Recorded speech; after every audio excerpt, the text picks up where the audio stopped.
Bonjour, chers amis du signe, du chemin de vie numéro 6, devrais-je dire, puisque nous sommes ici sur non pas quelque chose qui concerne les signes astrologiques, mais bien les chemins de vie. Et on est arrivé à celui du chemin de vie 6. Si vous vous retrouvez ici, c'est parce que vous avez dû calculer le jour, plus le mois, plus l'année de naissance, et vous avez trouvé un 6. Ça n'est pas le cas de Roxane, que je vous montre tout de suite pour faire le petit tuto. Vous coupez la vidéo 5 secondes et vous vous reportez dans 15 petites secondes pour le cas où vous connaîtriez déjà la méthode. Pour trouver le chemin de vie, c'est très simple. Il suffit de prendre le jour du mois. Donc, le 16 mars 1984, le 16, ça va vous donner un 1 plus 6 égale 7, plus le mois de mars, 3, qu'on reporte ici. Donc, si vous êtes né en décembre ou en novembre, c'est possible aussi, on additionne toujours les deux chiffres. Donc, 11, ça fait 2, et 12, ça fait 3. 1 plus 2, ça fait 3 aussi, d'accord? Ensuite, 1984, 1 plus 9, 10, plus 8, 18, plus 4, 22. Et ce 22, bien sûr, vous le réduisez de nouveau à un seul chiffre, le 4. Autrement dit, le 7 plus le 3 plus le 4 égale 7 et 3, 10 et 4, 14, qui nous fait 5, puisque 1 plus 4 égale 5. Voilà, la méthode est vraiment très simple, comme vous pouvez le voir. Il s'agit ici de montrer le chemin de vie, la mission de vie, mais de voir simplement qu'est-ce qu'on va devoir éclairer pour cet hiver. Solstice d'hiver, on a une chance de résoudre quelque chose, de créer quelque chose, de travailler sur quelque chose qui nous tient à cœur. En tout cas pour votre âme, vous savez qu'il y a quand même une dimension que nous connaissons peu. Ce monde extérieur, comme on l'appelle, le monde de la réalité objective, si on peut dire ça, parce que c'est toujours subjectif, du coup on est tous plusieurs à regarder cette réalité avec des yeux différents. Donc ce monde-là, c'est le monde extérieur, le monde de la manifestation. Vous êtes du domaine, votre âme du moins, quand elle fait corps avec vous, est du domaine du monde intérieur. D'accord? Donc plus le monde extérieur est compliqué à vivre, plus nous devons avoir la force avec nous pour pouvoir résister. Et cette force, on la trouve dans la connexion à l'âme. Donc j'espère que je vous ai dit l'essentiel. Bien sûr, partagez ces vidéos parce que je suis quand même assez stupéfaite que pour l'instant, il n'y ait pas beaucoup de gens qui fassent ce genre de tirage. Mais enfin, ça viendra sûrement, je l'espère en tout cas. Il y a vraiment une urgence, je pense, en ce moment de se connecter à notre plan divin, à notre source intérieure, à notre âme, enfin, appelons ça comme vous voulez, votre conscience supérieure. Enfin, on peut l'appeler de différentes façons selon les pratiques. Ce que vous avez à développer, c'est votre nez. Alors que vous allez me dire, pourquoi faire sauf si vous êtes marchand de vin, oui, ça peut marcher. C'est pas ça. Ici, on ne parle pas de ce nez-là. On nous parle du flair. On nous parle du ressenti. On nous parle du sentir les choses. On nous parle de intuition. Donc, pour vous, mes amis, vous devez maintenant arrêter de vous faire avoir. En fait, c'est ça qu'on vous dit. Avec le nez, l'odorat intérieur, je ne parle pas de l'odorat du nez, mais l'odorat au sens sentir les choses. Vous savez, quand on n'aime pas quelqu'un, la personne ne nous plaît pas, on dit on ne veut pas la sentir. On ne peut pas la sentir. C'est pas rien d'employer ce mot-là. C'est pas qu'on ne veut pas la renifler, c'est qu'on ne peut pas corréler avec elle, ça marche pas, il y a un truc qui marche pas, ok?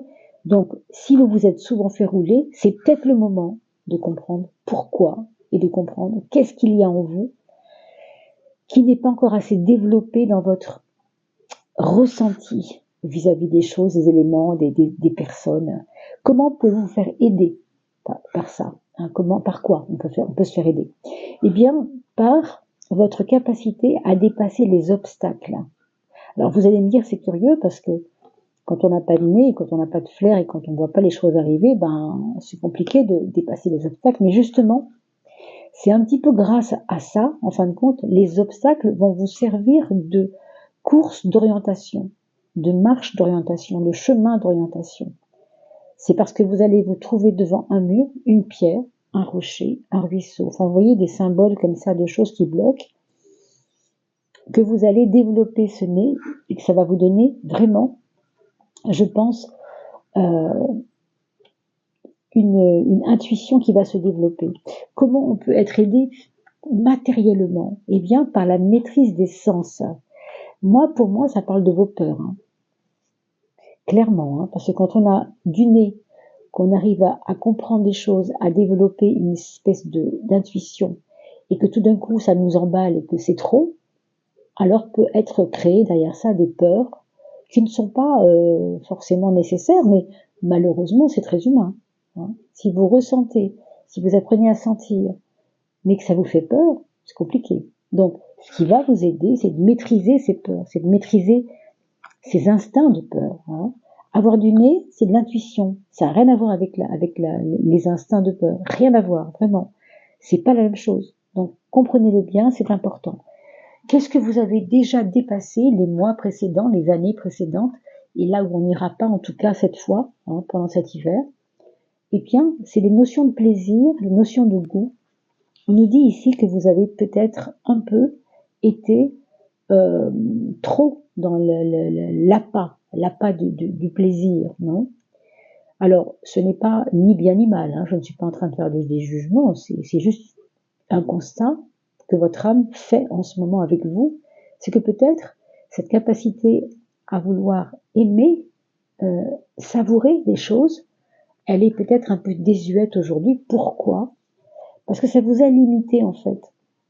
Votre goût pour le plaisir ne vous a pas montré des perspectives nouvelles. Vous avez été restreinte dans ces plaisirs. Vous n'avez pas goûté ces plaisirs dans l'illimité. C'est ça qu'on vous dit. C'est parce que c'était trop, ça ne vous a pas aidé, en fait, de développer toute cet attrait au plaisir, hein. Ça bloque avec l'illimité ici à gauche dans les causes profondes. Vous voyez? Donc, peut-être que ça vous a perdu aussi, tout simplement. Ça vous a peut-être trop fait boire, trop fait manger, trop fait fumer, trop fait je ne sais quoi. C'est vous qui devez savoir. Moi, je ne suis pas là pour faire porter de jugement, hein, bien sûr. Mais il y a eu du trop. Il y a eu du trop qui était en relation avec du plaisir et ça vous a certainement, justement, limité à voir. On verra tout à l'heure quoi, puisqu'on va aller vers les cartes de droite tout à l'heure. Voyons déjà ce que vous avez déjà réglé. Alors, qu'est-ce que vous avez réglé? J'espère que mon micro ne vous embête pas parce que je me rends compte qu'il n'est pas bien accroché. J'ai peur qu'il frotte un peu. Enfin, vous me direz ça. Je fais comme je peux, j'essaye de faire au mieux. Alors, ce que vous avez donc réglé déjà, c'est le travail de co-création. Ici, on nous parle de vos capacités à vous dépasser dans ce que vous faites. Apparemment, vous avez déjà fait beaucoup d'exploits et vous vous êtes déjà prouvé à vous-même que ce que vous faisiez valait la peine. Souvent, parce que vous vous défonciez pour arriver à quelque chose, hein. Donc ça, c'est sûr, ça a porté des fruits, mais on vous le dit aujourd'hui, c'est pas forcément nécessaire de rester là-dedans. Pourquoi? Les raisons profondes, les causes profondes. Parce que il manquait peut-être des éléments de connaissance. Il manquait des éléments de connaissance. Vous faisiez les choses par instinct, c'est vrai, hein, malgré tout, hein. On ne parle pas de la peur ici, on parle des choses que vous faisiez par instinct parce que vous le sentiez comme ça. Mais comme il vous manquait des éléments de connaissance, vous alliez un peu à l'aveuglette. Donc, autrement dit, il vaut mieux pas continuer dans cette voie-là. Il faut vraiment faire ce qu'on a expliqué, c'est-à-dire travailler sur le ressenti, le flair. Ça, c'est beaucoup plus important. Qu'est-ce que vous avez déjà abandonné? Vous voyez ici la carte du je suis. Une quête de l'identité, on nous dit. Parce que vous avez eu des parents plus ou moins, qui vous ont plus ou moins satisfait, parce que peut-être qu'il y a dans votre quête d'être, hein, des choses qui vous ont porté à aller à vous dépasser d'une certaine façon, oui, à vous dépasser par rapport à je sais pas, des complexes, des choses que vous n'arrivez pas à faire. Ça, on vous dit que c'est plus la peine, hein. Cette carte du je suis, le principe, sa place est ici, et là, on la retrouve dans ce que vous avez peut-être déjà abandonné, une espèce de quête de trouver qui vous êtes. Ça, c'est peut-être pas utile pour l'instant. Et pourquoi c'est pas utile? Regardez. Ben voilà, on a tout dit, hein. Pourquoi c'est pas utile de savoir qui je suis? Parce que c'est très égotique, c'est très restrictif. On n'est pas dans les limités, on est dans le limité avec l'ego. L'ego est très limité. Hein. L'illimité, c'est le contraire de l'ego, c'est aller dans la tout ce qui est resplendit, tout ce qui s'offre à vous, alors que l'ego est très limité. Donc, ne continuez pas dans la quête du à quoi je sers, parce que de toute façon, c'est lié à l'ego et l'ego vous limite. Donc, il ne faut pas écouter les mauvaises petites voix à l'intérieur de vous. Très important. Alors, maintenant, on va regarder qu'est-ce qu'il reste à faire. Qu'est-ce que vous devez apprendre à dominer? Eh bien, vous devez apprendre à dominer la question de vous incarner plus concrètement. C'est-à-dire laisser des traces, laisser des preuves de ce que vous faites. Par exemple, si vous aimez la peinture et que vous n'avez jamais vraiment peint, alors que vous savez que ça vous brûle les doigts, il faut y aller, il faut mettre les mains dedans, il faut mettre les mains dans le cambouis, là, vous voyez. C'est important parce que vous allez avoir une période, tout cet hiver, vous allez avoir envie, certainement de créer, bon, avec les mains c'est possible, mais pas que. C'est vraiment de passer de la théorie à la pratique par rapport à des choses. Et c'est aussi peut-être se laisser toucher par les choses, laisser toucher par la grâce.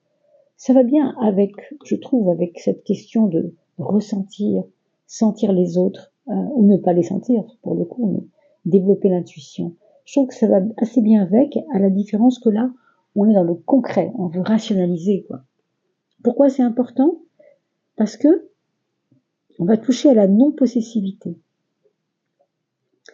C'est cette non-possessivité qui va vous permettre d'être plus dans l'instant du toucher, de la présence, de votre présence à vous-même, votre intuition, mais aussi votre présence physique aux choses, hein, et aux autres aussi.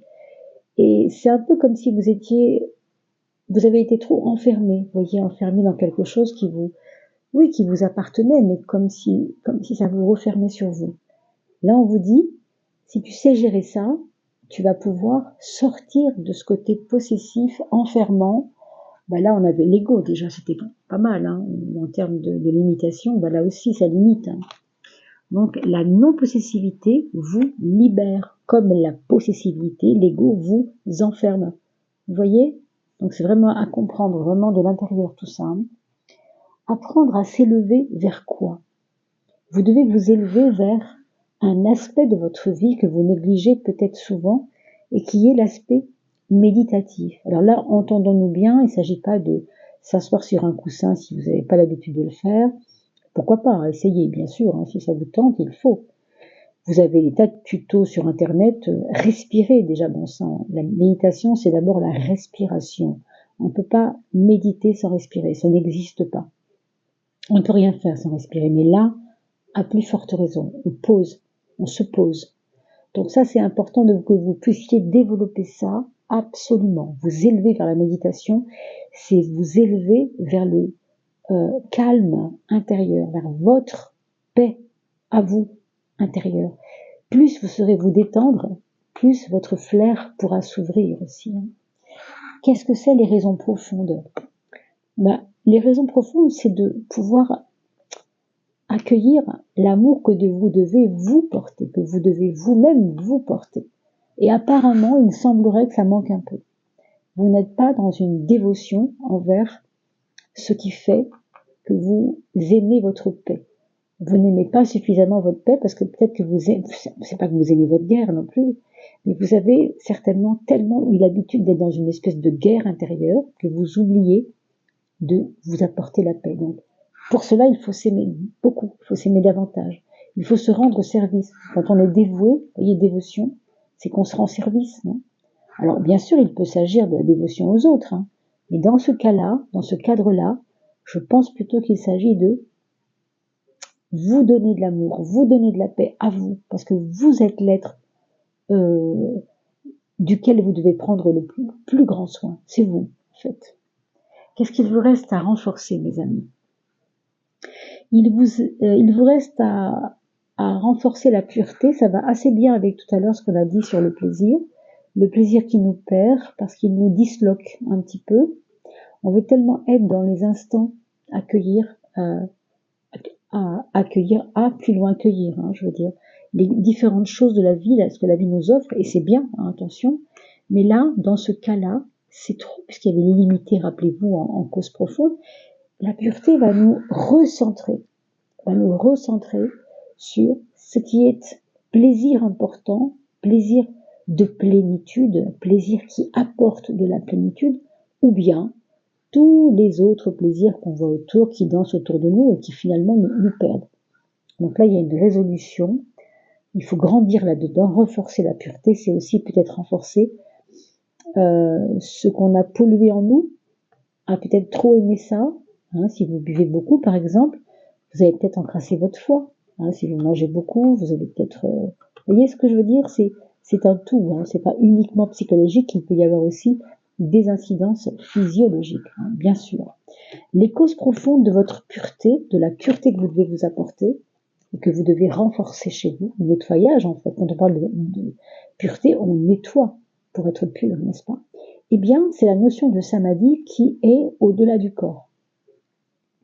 Ce qu'on vous dit aussi ici, c'est que, vous savez, le samadhi, vous pouvez aller voir sur Internet, c'est un état non incarné. Hein, c'est un état où on est dans une plénitude, un peu comme si vous vous réveillez d'un rêve, ou si vous vous endormez. Vous voyez, c'est pas vraiment la réalité, c'est pas vraiment le rêve encore. On est entre deux mondes, on est un peu comme ça, en lévitation intérieure, psychologique, spirituelle, appelez ça comme vous voulez. Eh bien, votre pureté à vous, ce sera peut-être de retrouver ce côté innocent, épuré, hein, pureté épurée de ce qui fait encore une fois, hein, le calme, retrouver du calme, retrouver la paix. Il y a vraiment dans le samadhi, il y a beaucoup la paix, la notion de paix. Il n'y a rien que de la paix, il n'y a rien que de la lumière, vous le voyez ici, et la paix surtout, la paix. Hein. C'est pas anodin qu'il y ait ce violet autour. Vous savez que toutes mes vidéos sont faites sur fond violet, et Dieu sait que c'est pas une couleur anodine, le violet. Encore une fois, c'est le rouge du sang de l'incarnation et le bleu de l'éther, le bleu de la non-incarnation, qui s'entrecroisent pour créer ce que nous sommes, c'est-à-dire un corps de sang et une âme éthérée. Vous voyez ce que je veux dire? Donc le violet, il n'est pas là pour rien, croyez-moi, hein. C'est très important. Donc, il faut faire le job. Aujourd'hui, ce qu'on vous dit, c'est de développer cette intuition, développer le calme, la pureté, et puis, bien sûr, la concrétisation de choses plus incarnées encore, en même temps. Voilà. C'est un très très beau tirage. Je suis vraiment éblouie par tant de belles choses, vraiment. Donc vous avez de quoi faire hein, pour cet hiver, mes amis. Bien sûr, je serai là pour répondre à vos questions dans les commentaires. N'oubliez pas que les commentaires font toujours du bien à la communauté, puisqu'on vous êtes quand même lus par les amis qui sont affiliés à cette chaîne. N'oubliez pas de vous abonner, ça me ferait très plaisir évidemment. Et puis, ça fait aussi remarquer la chaîne. Et n'oubliez pas d'appuyer sur la petite cloche et mettez un petit pouce, bien sûr. Partagez ces vidéos, car elles font partie un petit peu maintenant de quelque chose d'assez nouveau hein, qui arrive en ce moment sur l'éveil des consciences et sur l'importance de l'âme, l'importance de notre part consciente supérieure, on pourrait dire. Voilà mes chers amis, portez-vous bien, je vous souhaite d'excellentes fin d'année, je vous retrouve justement pour en parler après les chemins de vie, on pourra faire celle de la fin du mois par les éléments. Je vous dis à bientôt.